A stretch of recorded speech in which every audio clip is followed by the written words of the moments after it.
त्रिशूल लेकर के जो है तोते के पीछे दौड़े। अब तोता पंखों वाला, सुन रही मैना सुन रही तोता, मैं भी पंखों वाला होता, घूम लेता धरती तमाम, पतित पावन सीताराम। तो तोता जो है पंखों के सहारे उड़ करके चला, आगे आगे तोता, पीछे पीछे भगवान शंकर त्रिशूल लेकर के।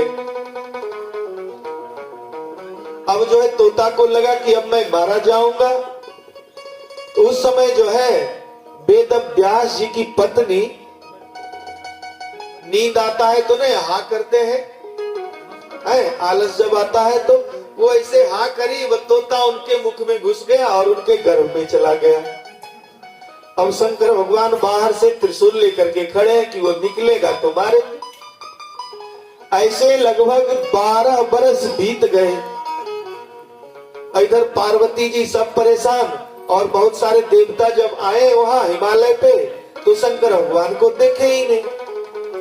बहुत सारे देवताओं को काम रहता है दस्तखत कराने बड़े साहब से। अब बड़े साहब कुर्सी पे रहे तब तो दस्तखत हो, पाटिल साहब गांव में रहे तब तो सब पाटिल साहब को ढूंढने के लिए चला गया कि अब वहां है वो मिलेंगे। तो पता चला कि वेद व्यास जी की पत्नी गर्भवती है, और उस गर्भ में जो है अमर कथा सुनकर करके सुख जी प्रवेश किए हुए हैं, और शंकर भगवान जब तक वहां से हटेंगे नहीं तब तक वो निकलेगा नहीं। तब देवताओं ने आकर के शंकर भगवान को समझाया कि हे प्रभु, आपने अमर कथा सुना ही दिया था, और आप ही कहते हैं कोई कि जो मेरा अमर कथा सुन लेगा वो अमर हो जाएगा। तो आपके आशीर्वाद से उस तोते ने तो पूरी अमर कथा सुन ही ली, अब आप उसे कैसे मारेंगे? आपका कहना ही है कि वो अमर हो गया, वो तो अमर हो गया आपके आशीर्वाद से। तो आप यह अपना क्रोध त्यागिए, शांत होइए, और ये आपके ही आशीर्वाद से अमर हो चुका है। भगवान को तब ये बातें याद आई कि सब सही कहता है, मैं तो ऐसे ही 12 वर्ष तक इसके पीछे रहा। फिर वो लौट करके हिमालय पे आए। तो फिर भगवान शंकर जब हिमालय पे आए तो निर्भय बालक हुआ। तब जो है मैना ने अपने गर्भ से जो है उस तोते को जन्म दिया, और तोता का नाम जो है मनुष्य रूप में जन्म हुआ, गर्भ में निकला तो मनुष्य रूप में, और तब उनका नामकरण संस्कार आदि कर करके सुखदेव रखा गया। वही सुखदेव मुनि जो है राजा परीक्षित को ये भागवत कथा सुना रहे हैं। सुखदेव मुनि जो है बचपन से ही धर्म कर्म में प्रवृत्त थे और बहुत ही प्रवीण थे। एक बार जो पढ़ लेते थे उन्हें याद हो जाती थी। किताबों को पुस्तकों को हाथ से छूते थे, एक बार देख लेते थे वो सारे उनके अंदर आ जाता था। और भगवान शंकर की अमर कथा का पान कर करके वो गर्भ में गए थे, और भगवान शंकर 12 वर्षों तक प्रत्यक्ष सामने रहे। तो भगवान की अनंत शक्तियों से विभूषित हो गए, जन्मते ही बैरागी हो गए,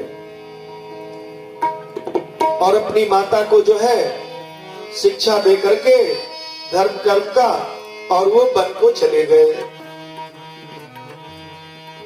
लेकिन उनके पिताजी जो वेद व्यास जी थे, उन्होंने जो है भागवत कथा लिख चुका था, सभी पुराण लिखे। उसके बाद कहे कि सब पुराण तो लिख दिया, अब एक एक पुराण, कोई अग्नि पुराण, वायु पुराण, भागवत, ये क्या कहते हैं भविष्य पुराण, ब्रह्म वैवर्त पुराण, नारद पुराण, ब्रह्म पुराण, शिव पुराण, विष्णु पुराण, सब पुराण, ऐसे 18 पुराण लिखा जा चुका था। तो बोले भगवान वेद व्यास जी की इतने पुराण तो सब लोग पढ़ेंगे नहीं, कोई एक पुराण पढ़ेगा, कोई 2 पुराण पढ़ेगा, 18 पुराण तो पढ़ेगा नहीं। तब सभी पुराणों का सार, कहते ना, थोड़ी तुम्हारे यहाँ से एक तरह की भाजी, एक भाजी उनके यहाँ से, ऐसे सबके खेत से थोड़ी थोड़ी भाजी लाई गई, तो एक जगह भाजी जमा किया तो वो 56 प्रकार का हो गया है। तो वही जो है सभी पुराणों से थोड़ी थोड़ी भगवान की चर्चाओं को लेकर के उन्होंने भागवत पुराण की रचना कर दी। ये भागवत पुराण में कोई देवी देवताओं का जो है अंश छूटा नहीं है और कोई संतों का भी अंश छूटा नहीं है। कबीर जी से लेकर के रहीम का, सूरदास का, संत ज्ञानेश्वर का, गाडगे का, तथा मोजरी वाले, गुरु कुंज मोजरी वाले कौन से हैं? तुकड़ो जी महाराज का, और ऐसे ऐसे चैतन्य महाप्रभु जी, संत रविदास, कालिदास, ऐसे सभी साधु संतों का भी इसमें प्रवचन किया गया है, आदि शंकराचार्य आदि सभी का। ऐसे सबको समाहित करके उन्होंने जो है भागवत पुराण की रचना की। और ये भागवत पुराण साक्षात कृष्ण है, साक्षात भगवान है। भागवत पुराण घर में भी रहे और 2 पन्ना कोई अपना बाल बच्चा जब मर्जी पढ़े, उससे भी घर का कल्याण होगा। भगवान साक्षात तुम्हारे घर में होंगे। लेकिन हम लोग क्या करते हैं कि संत ज्ञानेश्वरी ले आया, कपड़े में बांध के 10 दिन 15 दिन पढ़ा नया नया में, उसके बाद कहाँ है, पता नहीं, धूल फेंक रहा है, क्या हुआ। तो संत ज्ञानेश्वरी जो है वो भी इसमें है। संत तुलसीदास का भी रचित रामायण भी इसमें है, बहुत कुछ इसमें है। तो हम लोग कहां पे थे? राजा दशरथ के यहां विश्वामित्र जी पधारे और उन्होंने कहा कि तुम राम और लक्ष्मण को मेरे साथ दे दो, हमें यज्ञ की सिद्धि करानी है। राजा दशरथ ने जो है विश्वामित्र की यज्ञ की सिद्धि के लिए अनमने ढंग से जो है राम लक्ष्मण को उनके साथ भेज दिया। अब विश्वामित्र जी जो है भगवान को लेकर के चले जंगल में, गंगा किनारे, और जंगल में गए तो उन्होंने जो है रास्ते में कई राक्षसों ने उनका रास्ता रोका, उनका वध किया और फिर ताड़का आदि का वध कर करके भगवान ने जो है विश्वामित्र के यज्ञ की रक्षा करी। अब विश्वामित्र के यज्ञ की रक्षा हो गई तो विश्वामित्र जी जान गए कि ये भगवान है, कोई साधारण पुरुष नहीं है ये दोनों। तब विश्वामित्र जी ने उन दोनों भाइयों को और भी कई अस्त्र जो है उनको प्रदान किया कि प्रभु मैं जान गया हूं आप संसार से दुष्टों का समन करने आए हैं और फिर धर्म की स्थापना करने के लिए आए हैं। तो इस प्रकार जो है विश्वामित्र जी का यज्ञ संपन्न हुआ। उसके बाद जो है अब देखो गुरु जब ले जाता है तो गुरु का एक काम कर दो तो एक काम और वो आपका कर देता है। गुरु जी ने कहा कि ठीक है तुमको तो मैं कुंवारा लाया था लेकिन मैं तुम्हें ब्याह के घर भेजूंगा। अब उसी समय थोड़े दिन वहां ठहरे थे विश्वामित्र जी के कुटी में राजा रामचंद्र जी भैया लखनलाल के साथ। तो जनक जी के यहाँ जो है